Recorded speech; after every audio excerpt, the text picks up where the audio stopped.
My name is LaTrisha Hicks, and I work for the Missouri Department of Higher Education, Office of Workforce Development. I am the Office of Workforce Development Supervisor here at the Missouri Job Center in Kirksville. I work with a great bunch of people. I work with a team throughout the entire state that really cares about what they do and the people that they're helping. Our basic career services involve just basic job searching, resume skills, interview skills.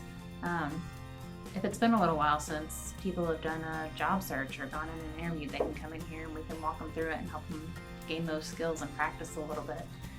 We also have services through our centers that connect people to training and education, and maybe even connect them to some funding for those opportunities. We get involved as much as possible. We want to know where all the resources are that our customers need.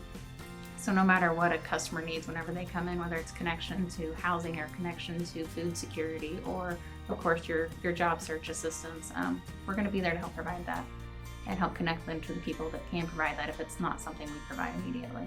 Come in and see us. We're going to do everything that we can to help.